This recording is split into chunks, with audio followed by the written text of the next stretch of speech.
नमस्कार, बात 25 में आपका स्वागत है और बात 25 में आज हम फिर दोबारा से बात कर लेते हैं कि पहलवान समाज में और कुश्ती संघ में और बहुत सारे जो धरनाजीवी लोग पहलवान जो हैं वो उनको राजनीति शायद उनको ज्वाइन करनी है और वो मेडल लौटा रहे हैं और जूते उतार रहे हैं, संन्यास ले रहे हैं। पूरी तरह से एक लंबा चौड़ा नाटक चल रहा है। उसमें जो बहुत सारी गतिविधियां हो रही हैं और जिस तरह का कथानक नैरेटिव घड़ा जा रहा है उससे लग रहा है कि ये अब खेल के क्षेत्र में यानी कि पहलवानी के क्षेत्र में अवार्ड वापसी 2 का शुरुआत हो रही है। इसमें लगता है बहुत सारे लोग हैं, इसमें पॉलिटिकल मोटिव भी सामने आ रहे हैं, पर्सनल एम्बिशन भी हैं और एक जो देश में एक बहुत लंबे समय से चल रहा है कि आप किसी एक सीट पे बैठ गए तो फिर आप ही बैठेंगे, आपके परिवार वाले ही बैठेंगे, आप ही की चलेगी। तो इस विषय में बातचीत करने के लिए हमने आमंत्रित किया है माननीय श्री अरुण प्रताप सिंह जी को, जो इस विषय को और बहुत से अन्य विषय को भी बहुत गहराई से देखते रहते हैं। तो उनसे बातचीत करके हम समझने का प्रयास करते हैं कि ये पहलवानी के जगत में और ये जो भी कुछ आंदोलन हो रहा है और मेडल लौटाए जा रहे हैं और संन्यास लिया जा रहा है और एक एक इलेक्टेड बॉडी है, उसके निर्णय पर प्रश्न उठाए जा रहे हैं। तो उन सारे जो भी डेवलपमेंट है उन घटनाओं की चर्चा करने के लिए हम चलते हैं अरुण प्रताप सिंह जी के साथ। नमस्कार सर, नमस्कार।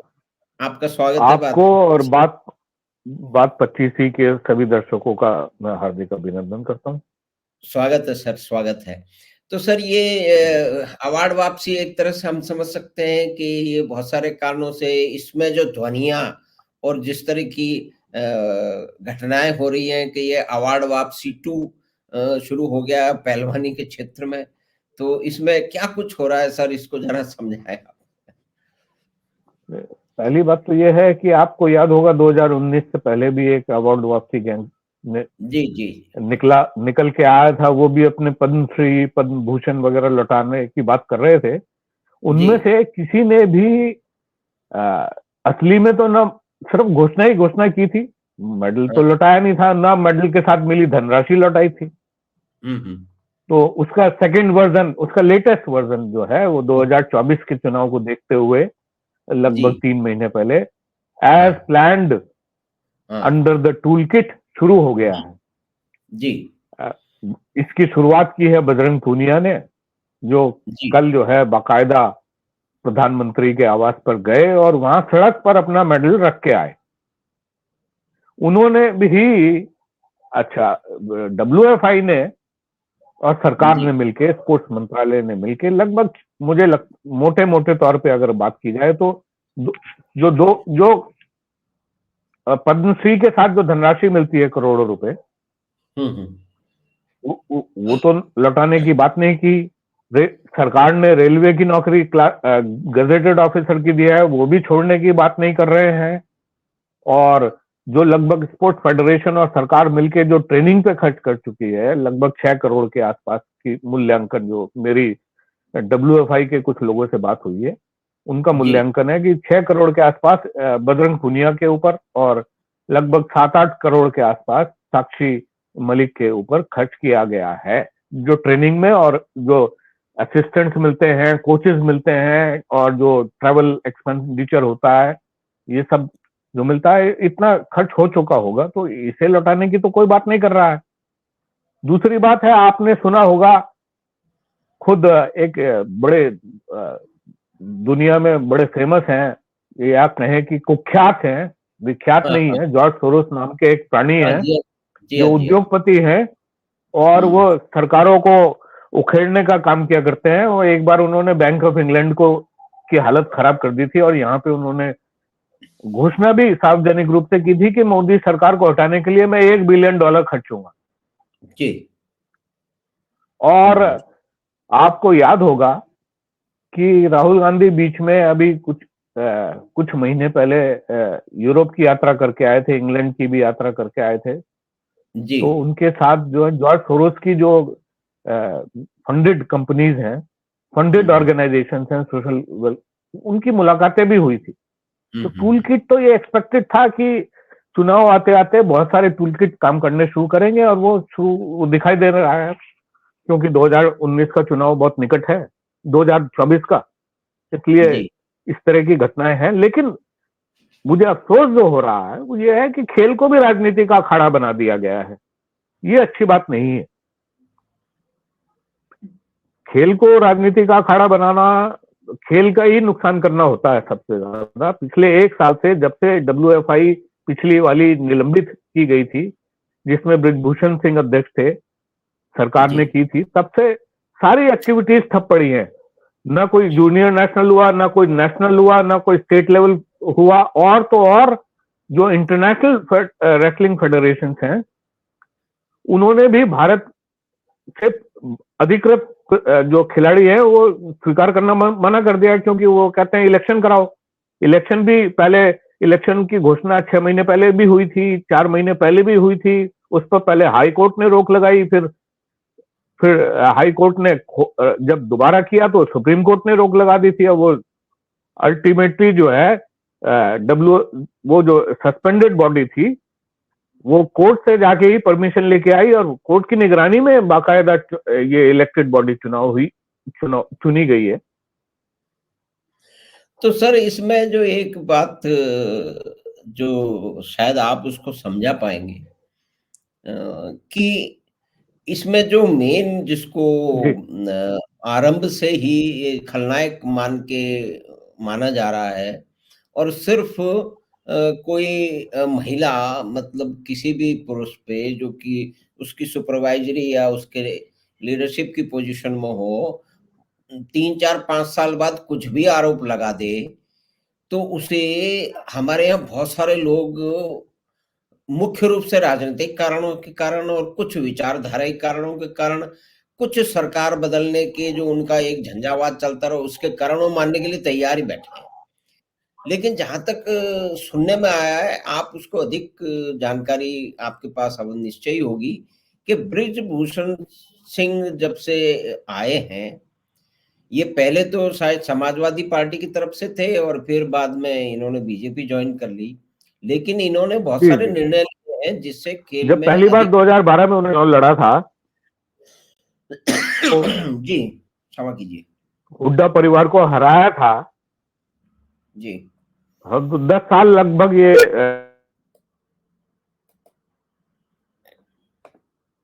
चुनाव जीते हैं जी। उस समय तक ऐसा हुआ था कि हुड्डा परिवार को हरा के आए थे चुनाव में बाकायदा, और इनके जो WFI में मेन विरोधी है वो हुड्डा परिवार ही है, जो राइवल जिसे कहते हैं।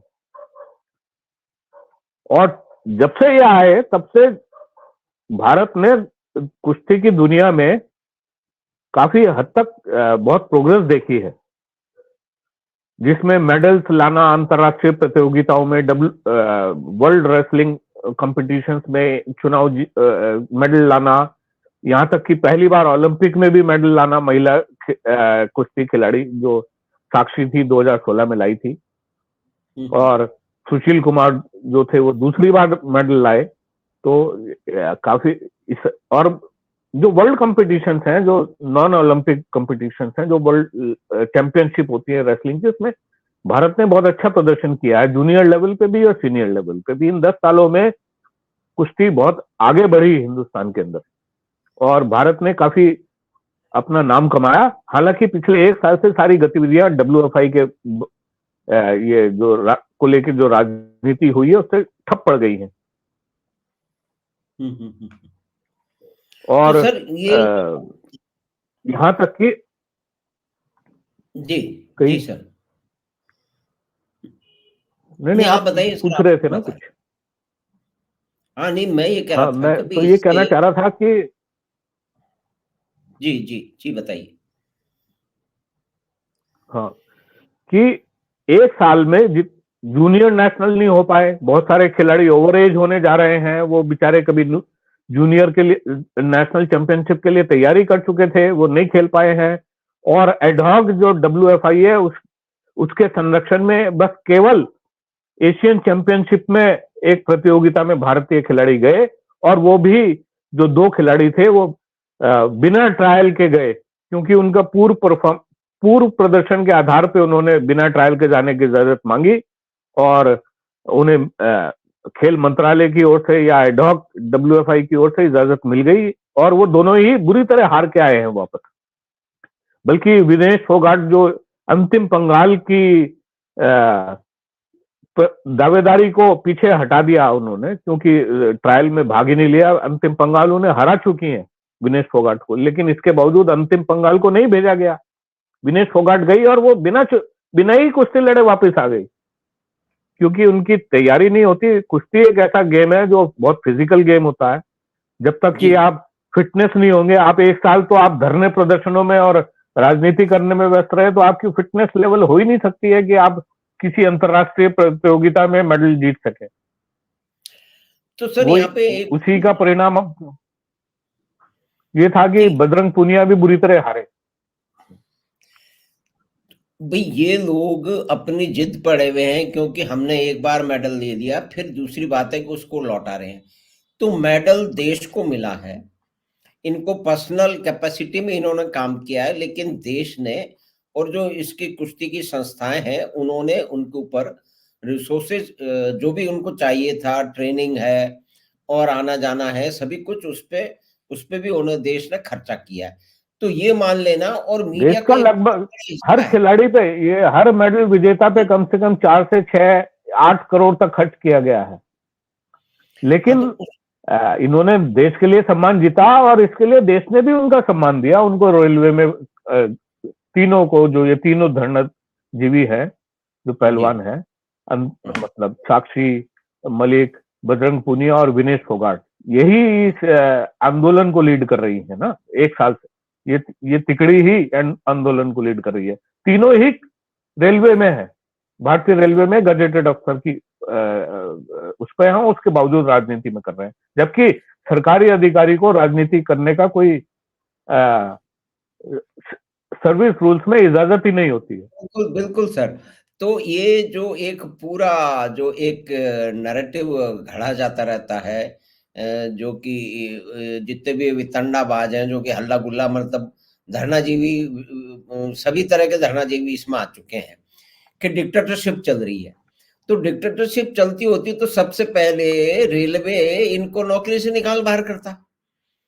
तो मतलब ये लोग तो एक तरह से they have prevailed over the railway and the government and their bodies. उन्होंने उनको उनकी 100% not prevailed, they have managed to emotionally blackmail. They have managed to emotionally blackmail the government and the courts also. And the courts also. Court ने जो election पर 6 महीने 8 महीने रोक लगाई, उससे कुश्ती का ही नुकसान हुआ। ये कोर्ट भी ब्लैकमेल हुआ, मैं ये कहूंगा। और मैं थोड़ा सा 1 साल,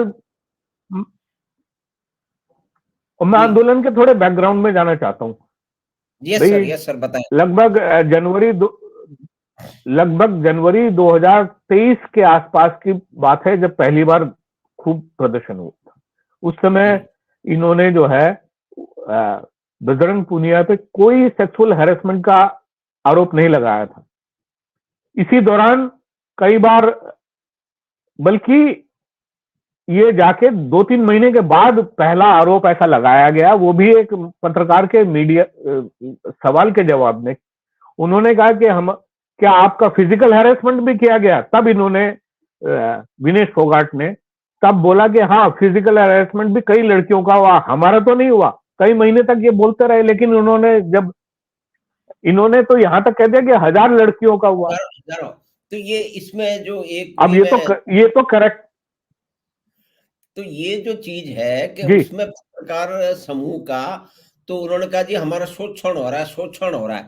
तो किसी ने कहा जी कि आपका शोषण किस तरह का हो रहा है? तो कि शोषण हो रहा है। तो अच्छा, अब ये लिटरेचर और ये शब्दों की ये बिल्कुल यही हुआ नहीं है। तो किसी पत्रकार ने, या शायद किसी महिला पत्रकार ने कहा कि आपका क्या यौन शोषण भी हुआ है? तो उन्होंने कहा हाँ जी, खूब हुआ है, 1000 लड़कियों का हो गया।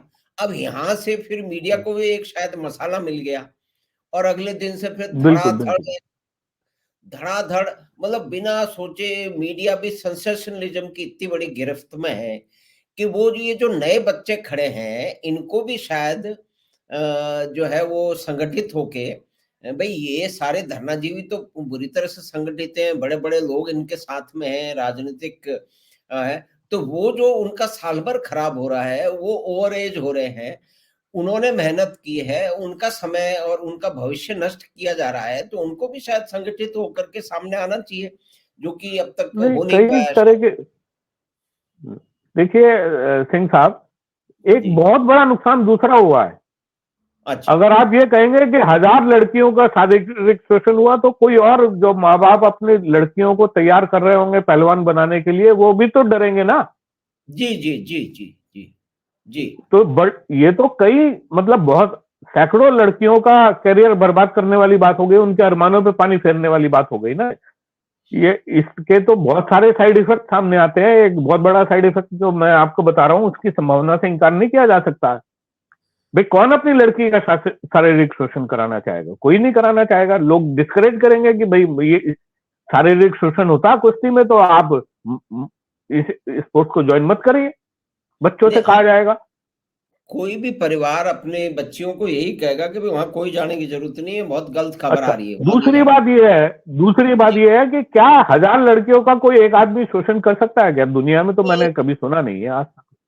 नहीं, तो ये जो भारत के मीडिया में भी हर तरह की चीज़ को कुछ उसमें सेंसेशनलिज्म हो, तो कुछ भी चीज़ को लेके उड़ेंगे और अखबार रंग देंगे, टीवी के सुबह से शाम तक 24 घंटा चलने वाले टीवी चैनलों की अपनी मजबूरी है, लेकिन सारी दुनिया में टीवी चैनल चलते हैं। इतनी गैर ज़िम्मेदारी आप तो बाकी भी सारे विदेश के चैनल वगैरह पे उसमें आप ध्यान रखते हैं, तो क्या इतनी गैर ज़िम्मेदारी मतलब जो भारत का मीडिया तंत्र दिखा रहा है, ये कहीं और भी हो रहा है मतलब?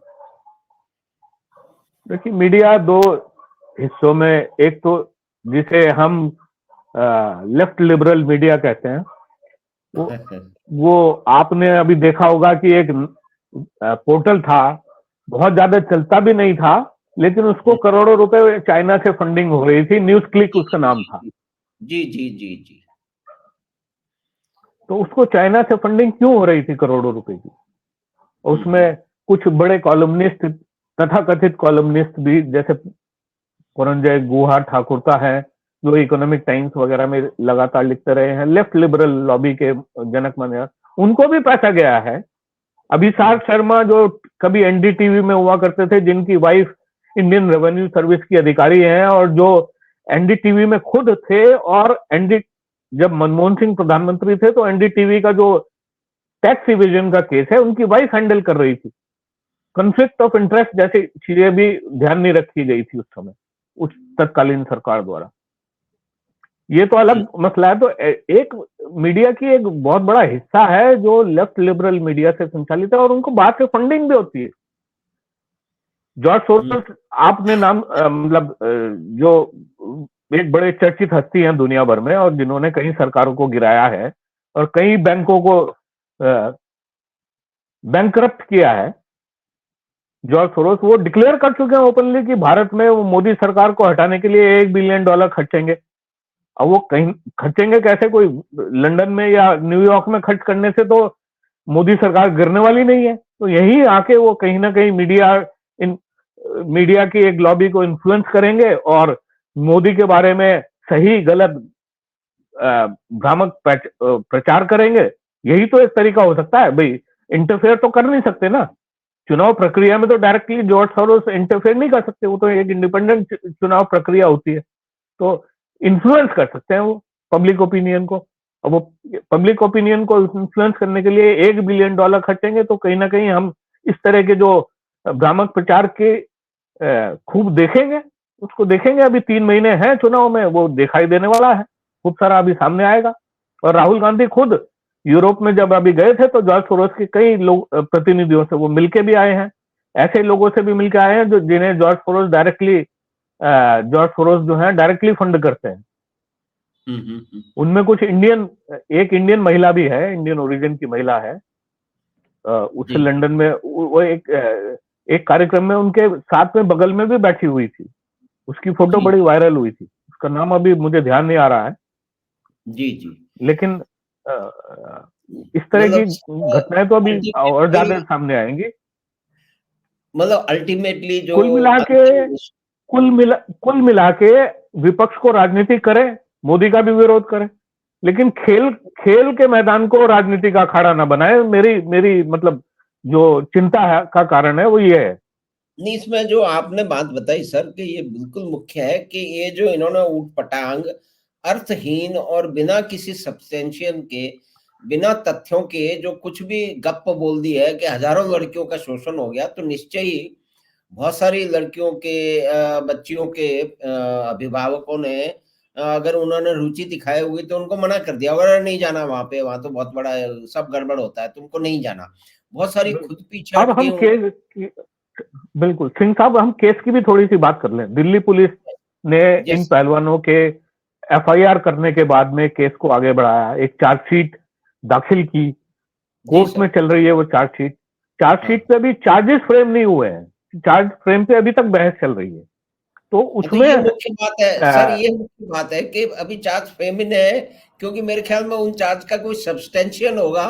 मतलब ये तो वकील लोगों के देखने समझने का काम है कि तभी तो चार्ज फेम होंगे, एक सामान्य समझ से तो हम यही मान सकते हैं। और अदालत में उन्होंने, जो ब्रिजभूषण सिंह के वकील ने कहा कि अगर हमने सार्वजनिक तौर पे खुश होके बच्चों को गले लगाया, तो हम्म। और वो सार्वजनिक मंच पे लगाया, उसको सेक्सुअल मिसकंडक्ट की श्रेणी में नहीं डाला जा सकता है।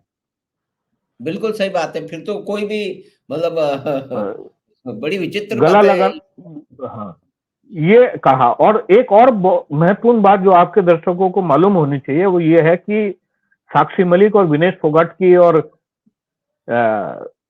कुल मिला के 7 लड़कियों ने आरोप लगाए हैं आज, जो चार्जशीट के हिसाब से। वैसे तो हजारों की बात हो रही थी, इन्हें कुल मिला के 5 या 7 लड़कियां हाथ में आई जो ये कहने को तैयार थी। उनमें से जी एक जो थी, जी, अब चूंकि चार्ज लगाने से कोई गिरफ्तार नहीं होता, इसलिए किसी एक को पॉक्सो के अंडर में लाने के लिए, ताकि गिरफ्तारी तुरंत हो आरोप लगते ही, इसलिए एक लड़की को जबरदस्ती नाबालिग दिखाया गया।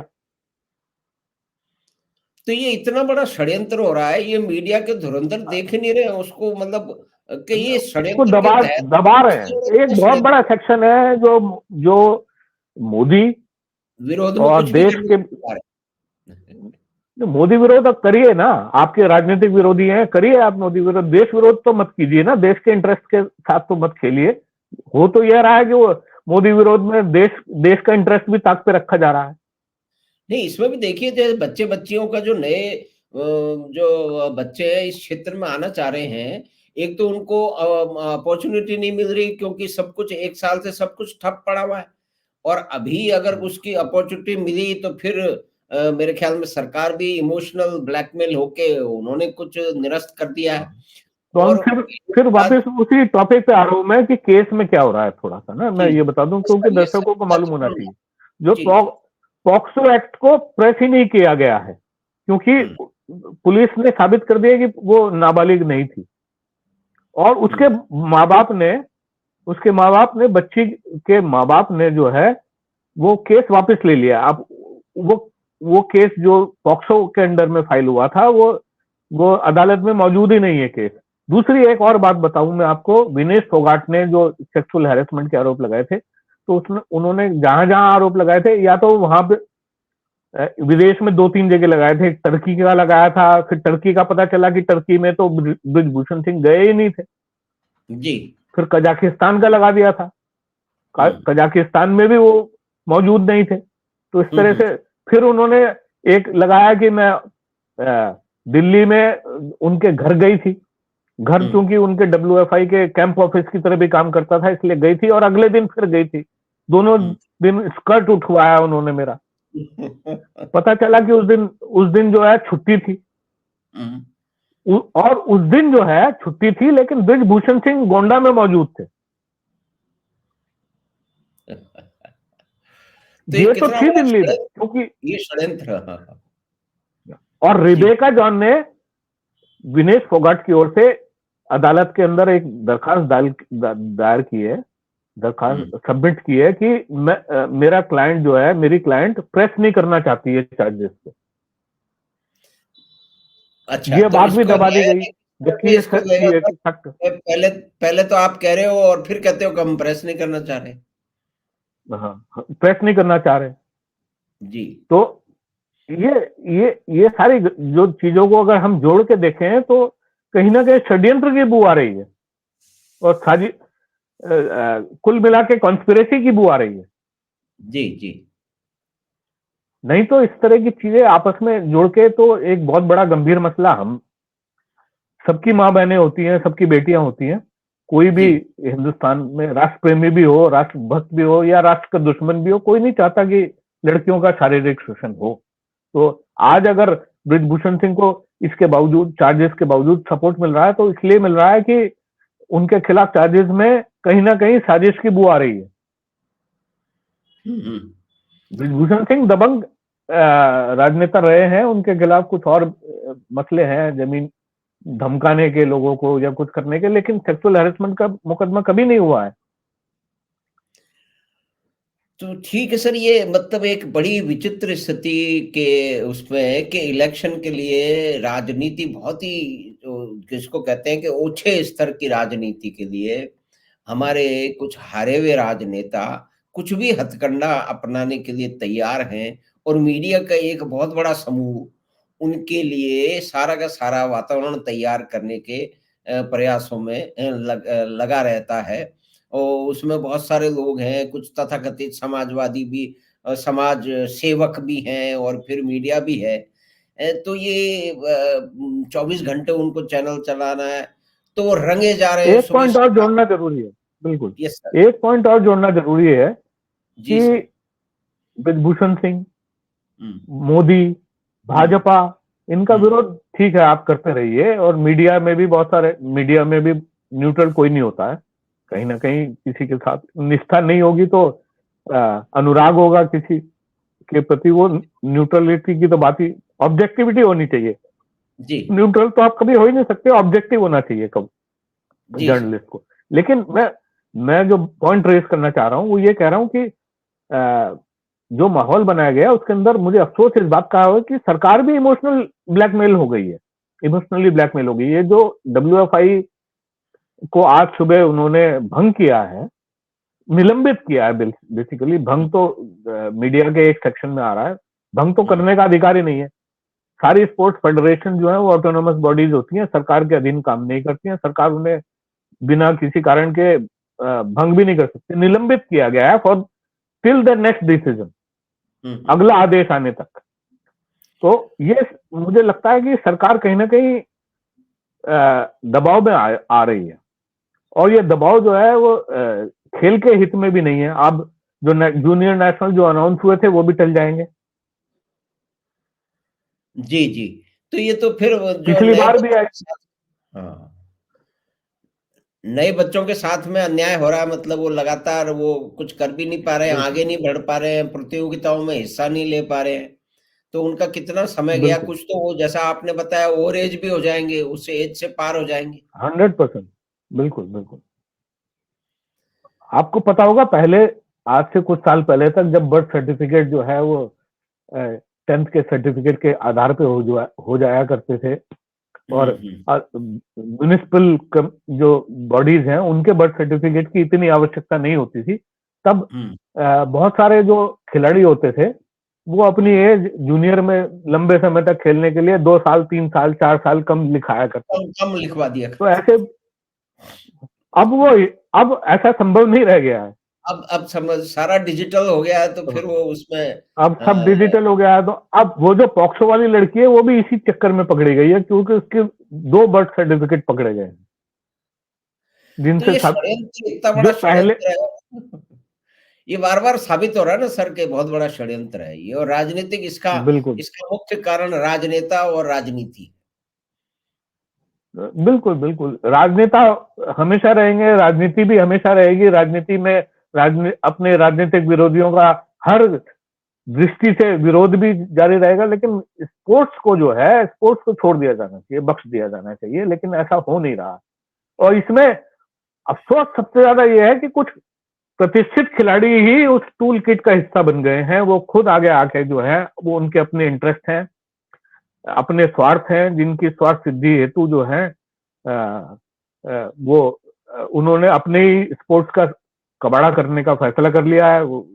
और जो अन्य बडिंग प्लेयर्स हैं, जो उदयमान खिलाड़ी हैं, उनके भविष्य से भी खेलने का उन्हें गुरेज नहीं हो रहा है।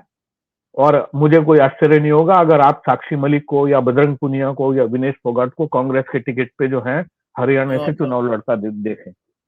जी जी जी। तो सर बहुत सारी आपने महत्वपूर्ण बातें वापस हमको बताई और ये समझाया कि किस तरह से विभिन्न स्तरों पे इस जो भी कुछ ये चल रहा है, विरोध चल रहा है, कुछ धरनाजीवियों का, जिनको राजनीति में जाना है तो वो अवश्य जाएं, लेकिन सरकारी नौकरी छोड़ते हुए नहीं छोड़ी और फिर भी वो धरनों पे बैठ रहे हैं। और अभी जिस तरह का निर्णय लिया गया कि वो फेडरेशन को अभी कुछ दिनों के लिए सस्पेंड कर दिया गया उसकी एक्टिविटी को, तो ये भी ऐसा लग रहा है कि सरकार जिसको डिक्टेटरशिप और फांसीवादी सरकार कहा जाता है लगातार, वो इमोशनली ब्लैकमेल हो रही है। तो कौन सा फांसीवादी नेता, कौन सा डिक्टेटर इमोशनली ब्लैकमेल होता है? इसकी कोई मेरे ख्याल में दुनिया में कहीं भी जो है वो उदाहरण हमें मिल नहीं सकता है। लेकिन फिर भी मीडिया का एक बहुत बड़ा समूह, बहुत सारे लोग इस सही कह बात रहे को हैं, बिल्कुल। लगातार स्थापित करने का प्रयास करते रहते हैं। तो जी अरुण कुमार सिंह जी, आपका बहुत-बहुत धन्यवाद। और क्या आपने ये सारी बातें समझाई। हम आपसे फिर मिलेंगे इसी विषय में या जी, किसी और अवश्य। विषय में जी बात को समझने के लिए, आपसे बातचीत करने के लिए। जी तो आपका धन्यवाद सर। जी, आपने समय निकाला। आपका भी धन्यवाद। धन्यवाद और बात 25 के दर्शकों का भी धन्यवाद। नमस्कार। Thank you sir. नमस्कार, नमस्कार। तो हमने बातचीत की जाने-माने पत्रकार श्री अरुण प्रताप सिंह जी से कि ये कुश्ती के क्षेत्र में जो बहुत सारे धरने हो रहे हैं, बहुत सारे विरोध हो रहे हैं, और जो है वो इनाम लौटाए जा रहे हैं। मीडिया का एक पूरा का पूरा हिस्सा उसके साथ है। वो एक परिस्थिति को निर्माण करने के लिए या कि परसेप्शन को बिल्ड करने के लिए काम कर रहा है। उससे जो नए बच्चे हैं कुश्ती के क्षेत्र में, कुछ तो इसलिए कुछ बालिकाएँ जो हैं उनके परिवार के अभिभावकों ने उन्होंने मना कर दिया होगा, नहीं, नहीं तुमको कुश्ती-वुश्ती कुछ नहीं लड़नी है वहाँ पे। बड़े-बड़े पहलवान कह रहे हैं कि वहाँ पे तो हज़ारों का शोषण हो गया तो तुमको नहीं जाना है शायद, और कुछ बच्चियाँ डर के खुद पीछे हट गई होंगी। और जो नए जो बच्चे हैं साल भर करीब से, जैसा अरुण प्रताप सिंह जी बता रहे हैं कि सारी कुश्ती फेडरेशन की एक्टिविटी, कॉम्पिटिशन जो है वो नहीं हो रहे हैं। तो उनकी मेहनत बेकार जा रही है, उनका समय बेकार जा रहा है, उनमें से कुछ की उम्र भी निकल जाएगी। तो इस तरह के नुकसान इस क्षेत्र के जो नौजवान लोग हैं, नए बच्चे-बच्चियाँ हैं, उनको हो रहे हैं। तो हमें आशा है कि ये छोटी-सी बातचीत आपको, जो कि ये कुश्ती के क्षेत्र में और धरनाजीवियों द्वारा और उनके साथियों द्वारा जो कि मीडिया में हैं और दूसरी राजनीतिक पार्टियों में भी हैं, और भी कई जगह हैं, कुछ विदेशों में भी बैठे हैं, तो वो आपको पसंद आई होगी। तो आप चैनल बात 25 को सब्सक्राइब करें और लिंक अपने मित्रों और परिवार के साथ साझा करें। हम आपसे फिर मिलेंगे बात 25 की अगली बात में। धन्यवाद, नमस्कार।